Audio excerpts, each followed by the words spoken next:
Vidzeme ir lielisks galamērķis ar lielisku potenciālu veselības turisma attīstībā, ņemot vērā to, ka šajā reģionā ir fantastiska daba ar dabas dzīvnieciskiem resursiem un tā pielietojuma potenciālu lielāku kā līdz šim.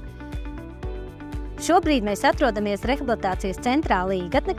Centrs atrodas Gaujas Nacionālā parka teritorijā. Šī ainaviskā Vidzemes vieta piedāvā unikālu iespēju attīstīt veselības turismu. Reģionā ir pieejami daudzi resursi, tostarp moderna infrastruktūra, kas atbilst starptautiskiem standartiem. Mēs darbojamies būvē, kas nodota eksploatācijā 1981. gadā. Diemžēl kopš tā laika ēkas pārbūves vai jebkādi renovācijas darbi nav veikti, un kopējā ēkas infrastruktūra ir morāli un fiziski novecojusi. Līdz ar to ir nepieciešamas investīcijas ēkas atjaunošanai. Šobrīd mums notiek darbs pie iespējas iegūt finansiālu atbalstu, attīstības finanšu institūcijas altuma pasākuma energoefektivitātes paaugstināšana uzņēmējdarbībā 2. atlases kārtā.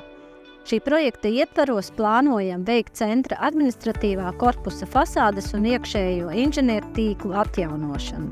Vidzeme ir reģions, kurā nākotnē noteikti attīstīsies jauni veselības turisma produkti un objekti.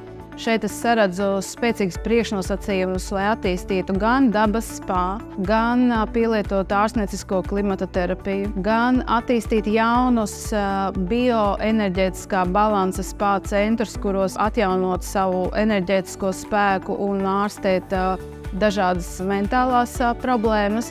Manuprāt, tik viens objekts, produkts vai pakalpojums, kas tiek izveidots Vidzemes reģionā, ir gana iecienīts, populārs un pieprasīts ne tikai Latvijas iedzīvotājiem, bet arī kaimiņu valstu un Baltijas jūras reģiona ietvaros.